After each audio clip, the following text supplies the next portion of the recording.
And her mother was like 87 pounds of pure steel. She was. She was the. Yeah. She was the true. She's the only woman that I think I've ever seen Cynthia afraid of. I mean. Oh, absolutely. She was 87 pounds of steel magnolia. I mean, she was Southern.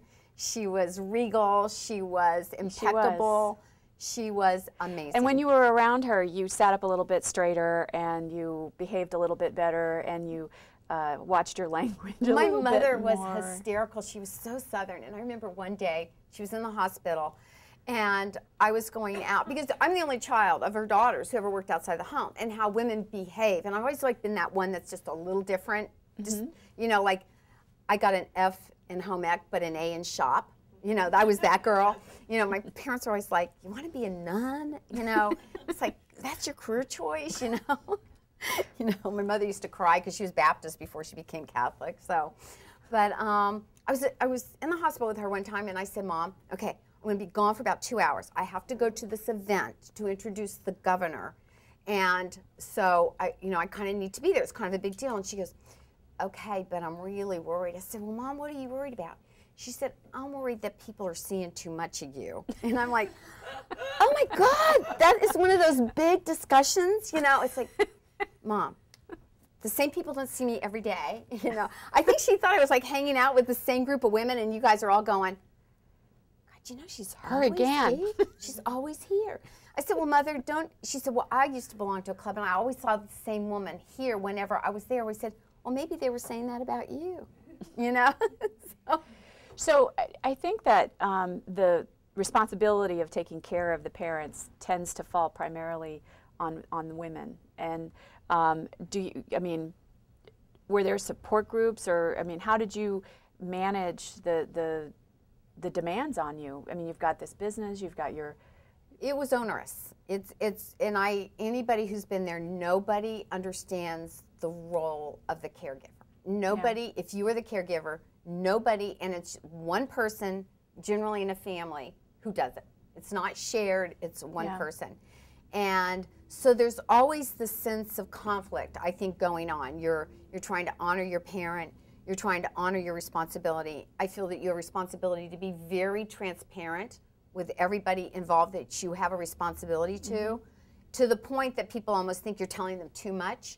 I think we move our expectations to other people to be aligned with ours, and that won't happen. Nobody really knows what you're going through in those shoes. They don't really want to know. They don't really want to know. They want you to make the decisions, but they want to be able to say, I don't agree with that decision. It's very, very difficult. It's kind of like running a country, I think. It's very, very challenging. You're going to have a lot of people, are going to have a lot of opinions, but one person's got to take the responsibility. And you have to do it, and you're going to be alone a lot. You know, no matter what your level of expectations, as long as somebody else is going to do it, they're going to do it.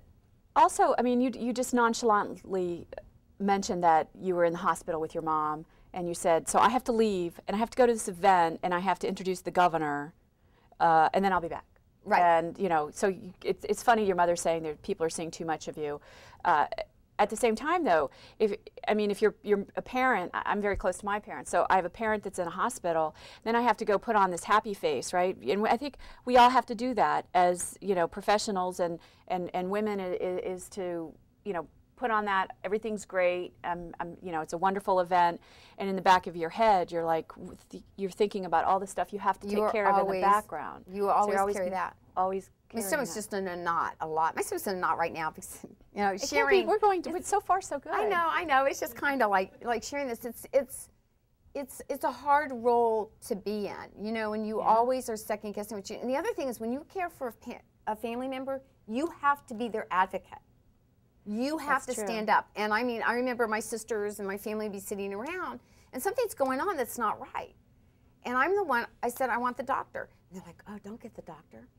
I'm like, what do you mean don't get the doctor? My job is to take care, and I think you have that responsibility. And everybody wants you to be polite and nice, especially when you're Southern. You know, you've got to be polite and nice. But you have to be there to advocate on the person you're caring for, because they're not going to be able to do it. And you have to. You're going to make people mad, you know, and sometimes it pisses people off. But You know, if you care and you're doing your job, that's what you do. But if you're Southern, you can insult somebody, and as long as you say, bless your heart after Yeah, the I'm end so of it, sorry. you Yeah, can- yeah, exactly. Oh my God, I'm so sorry. Do we have any people right now in the middle of being a primary caretaker, or a couple in the back? So Yeah. you know what she's talking about. Yeah. Now, when your mother passed on, you found yourself still actually in the same role.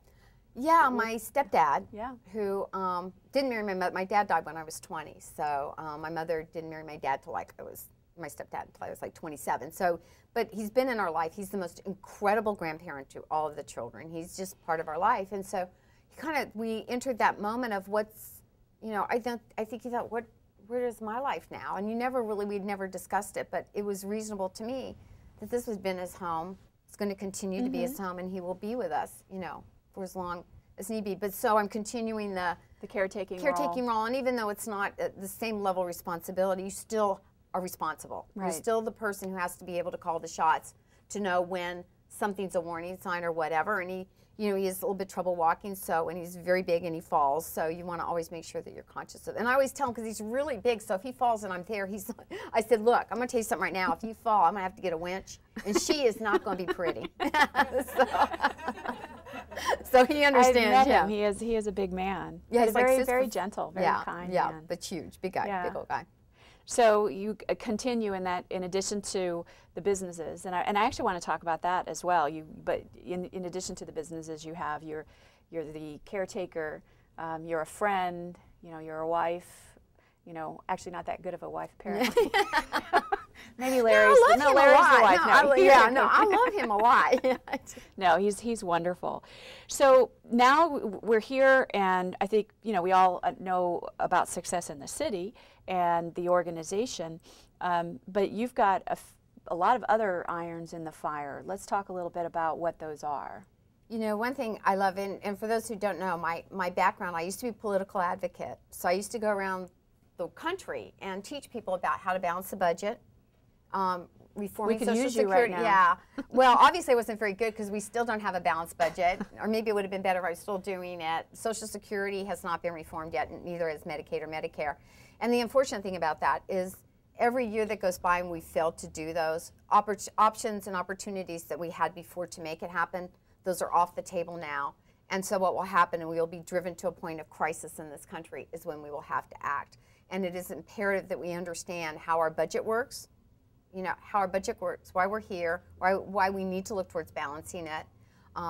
Every second, we grow our debt at a phenomenal rate, and it is an alarming statistics.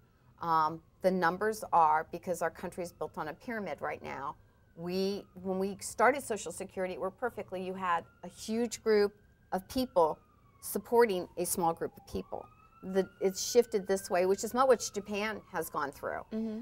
It's shifted now where we have a smaller population supporting a very large population. So the numbers don't work. It's a pyramid scheme, you know, and when the pyramid's upside down, you're going to have an issue. So it's one of the crises we face in this country, and I'm very passionate about discussing those issues, although I don't get on my soapbox about it. And then I was in the IT sector. So I love ideas. I love innovation. I love pushing the envelope and getting people engaged in discussing and exploring things in a new way. I like turning the glass upside down. I love pushing everything in a different way and exploring what that works like. And I think that kind of comes maybe from that kind of exploratory mind I had when I was growing up. I'm insatiably curious about people and things. And so how is that manifesting itself in your businesses? Well, I partnered with a friend of mine, Amy Campbell, for a company called Pink Collar Inc. And I am fascinated with what's happening in technology today, especially coming when we've watched technology shift and change over the years. We are going to see such amazing innovation in this web, you know, it's not Web 4.0, it's Web 5.0, where we are going to be able, and just as you see on these TV shows where it's almost, you know, it's pretend, I'm going to pull this here and pull this here, we're actually moving towards that day. Just as when we work with our iPads today, we're moving things with our fingertips, it's almost going to be this mystical thing. Oh, like Tom Cruise in that. Exactly, like push it down here, yeah. Like I can move you over here, you know, just move you up, but it's really fascinating. The other thing is when I was the founder of the North Texas Technology Council before coming here, And one of our very first members of a board was a guy named Jim Von Air, who was the founder of a company called Zyvex, which is the very first nanomolecular company in the world. So we have nanotechnology, but there'd never been a corporation that founded its principles on this. And it was fascinating because understanding nanotechnology is understanding the principles for how everything is coded. It's understanding the genetic sequence coding for building an acorn. That is fascinating stuff. It is understanding the thought that you can create an elevator that goes from here to the moon. I mean, on these principles, you can actually do these things. So it's fascinating. So if you think about where we are in this world. So is that what Pink Collar Inc. is going to do? No, we're not going to build an elevator too. But no, but it's talking about new technology, using emerging technology, social media, how it's driving our conversations. We are more empowered today than we have ever been, and especially for women. And that's why I love what I do. Women can change the world. There is a revolution happening today, and it's not in the 60s when I grew up and women were in front of the White House burning their bras, which incidentally never really happened. But we are changing the world through the emergence of new media. Women no longer are waiting to have the doors open for us. We are blowing the doors off of everything. We're starting businesses at a greater rate. We're doing it our way. We're open 24/7. Why in the world do we have to put ourselves in a box that says 8 to 5? We have families and responsibilities. What do you think in the business world has been some of the biggest impacts that women, with this newfound, I guess, I don't want to use the word power, but you know, with this freedom that we have to do things the way we want to, as opposed to the way we were told to do them growing up. So what do you see that as the impact has been on the business world? Huge numbers. Really getting business to start paying attention to our power, our influence, and our voice.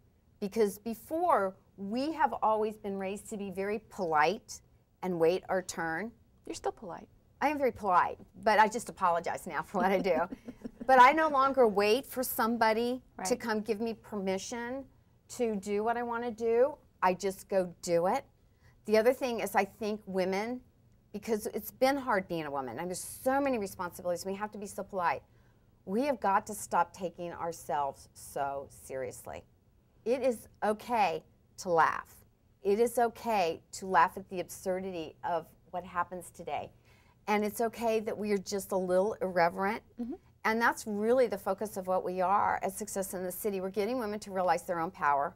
We're getting them to realize it is okay to laugh at the absurdity of what happens in our life. It is okay to have girlfriends and have fun. The one thing I'm hoping that we begin to drive down this conversation so that our daughters stop being so competitive with each other. And we watch it in high school and middle school for girls, and it's really disturbing to me with the bullying and that kind of thing. And we have a responsibility to set the bar and set the example for girls to see that just as we've watched boys and men do it through their, I'm going to take you with me and climb up. If you help me, I'll help you. The girls have got to understand that, and we really need to be there. It is stupid, and I want girls who get picked on to stop feeling bad. You know, I used to get picked on because I was so tiny. They used to put me in the locker all the time. I swear my best friends would put me in the locker. We go out on break and they'd grab me. It was horrible. It was horrible.